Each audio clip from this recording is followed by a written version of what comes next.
What's your family's darkest secret? A couple of weeks ago I found out that my wife cheated on me 6 years ago. The way I found out is that her sister told me after going to visit her to find out how the delivery of her first child was. She confessed to me that 6 years ago my wife told her that she slept drunk with her best friend. In her words, my wife was very sorry. At the time she told me I was with my son, and immediately after leaving her house, I went to take a paternity test with him, fearing the worst. A week later I got the results and my fears came true. My son was not mine, and for some reason, I began to see the boy differently, more as an acquaintance than a son. With proof in hand, I confronted my wife at night when the child was sleeping. She asked me who told me, and I simply told her that it was none of her business, although obviously, it would not take long to connect the dots that it was her sister. Well, that is not my problem now.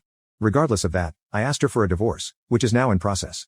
She was devastated. She swore to me more than once that nothing would happen with anyone again, and that she has been faithful to me in body and soul since then.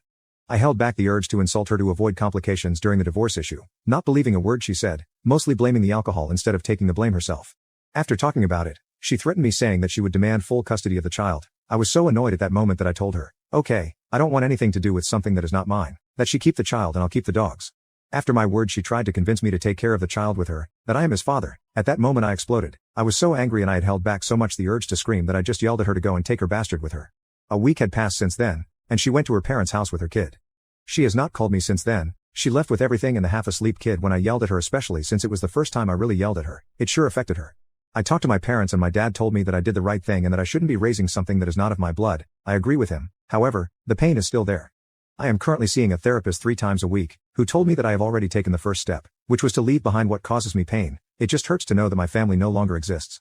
Regarding why my sister-in-law told me everything, according to her, she felt guilty seeing me always happy with my son, knowing that he may not be mine, and that the fact that we went to visit her in a moment of weakness caused her to completely break down with guilt.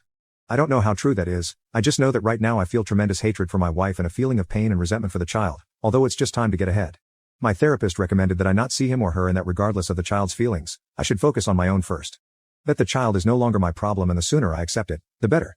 Not even 3 days later my ex came to my house and asked to come in. I went out and met her at the door. I told her that she was not going to set foot in my house while I was here, and if she was going to say anything, let it be at the door. She practically